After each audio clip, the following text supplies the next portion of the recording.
Nama saya Dr. Ijaman Budi Hartawan. Saya bertugas di Rumah Sakit Bali Med. Saya adalah dokter spesialis anak, konsultan intensive care ya. Jadi seperti yang kita ketahui, pada bulan-bulan Oktober ini kita memasuki musim hujan.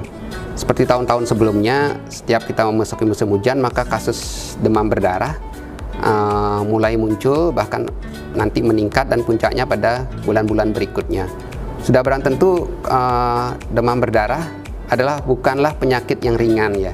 Demam berdarah mempunyai risiko untuk menyebabkan penyakit yang berat dan bahkan sampai pada kematian. Seperti yang Bapak Ibu ketahui, sering sekali kita sudah melihat di media massa, di koran, di majalah dan sebagainya, bahwa kematian demam berdarah akibat penyakit ini sangatlah tinggi, khususnya pada anak-anak.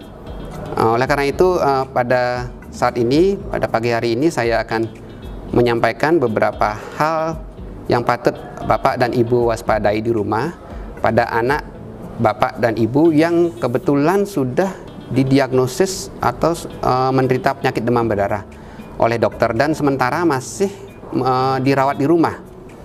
Memang beberapa kasus dirawat di rumah sampai kondisi-kondisi tertentu. Oleh karena itu, Bapak dan Ibu perlu dibekali ilmu atau sedikit pengetahuan mengenai tanda berbahaya dari demam berdarah tersebut, atau yang lazim di bidang kedokteran kami sebut dengan warning sign ya. Kapan demam berdarah harus segera dibawa ke rumah sakit. Tanda-tanda bahaya itu sangat mudah Ibu Bapak lihat di rumah, amati di rumah pada anak-anak yang dirawat di rumah, sehingga dengan mengamati tersebut Bapak dan Ibu cepat membawa putra-putrinya segera ke rumah sakit untuk mendapat pertolongan.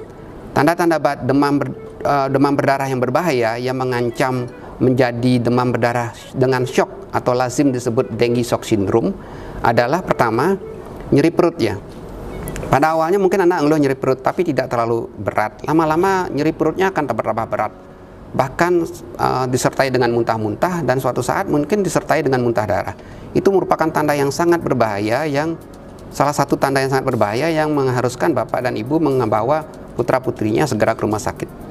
Tanda yang lain selain nyeri perut adalah anaknya muntah yang profuse atau muntah terus-menerus. Itu juga salah satu tanda yang berbahaya yang menandakan anak berisiko jatuh dalam keadaan shock ya. Yang ketiga, gelisah.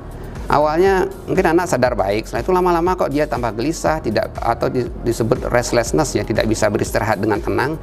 Itu menandakan bahwa anak sudah dalam kondisi yang membahayakan, segera dibawa ke rumah sakit. Kemudian tanda yang lain adalah tangan dan kakinya dingin. Awalnya mungkin tangan kakinya hangat, tapi lama-lama kok jadi dingin seperti es gitu ya. Diraba oleh orang tuanya, anaknya tidak demam tapi tangan kakinya dingin. Itu tanda bahaya sekali yang mengharuskan orang tua harus membawa ke rumah sakit segera. Kemudian anaknya menjadi lemah dan tidur terus ya, lemah sekali. Pada penyakit-penyakit lain, misalnya penyakit radang tenggorokan, batuk pilek, demamnya turun, justru kondisi anak bertambah baik.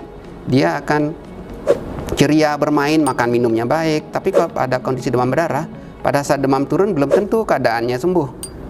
Anda, Ibu dan Bapak perlu waspadai lagi pada saat demam turun itu. Tanda-tanda bahaya ini perlu diwaspadai. Salah satunya adalah lemah, dia tidur saja terus, tidak beraktivitas, bahkan pada kondisi yang lebih lanjut dia menyampaikan keluhannya seperti tadi ya, nyeri perut, muntah-muntah, gelisah, tangan kaki dingin. Dan bahkan mungkin pada saat yang lebih parah lagi dan fatal biasanya muncul perdarahan. Mungkin dia muntah darah atau berak darah. Saya kira itu adalah beberapa tanda bahaya yang bisa Bapak Ibu amati di rumah, khususnya putra-putri Bapak Ibu yang sudah didiagnosis demam berdarah dan sementara masih dirawat di rumah. Terima kasih, selamat pagi.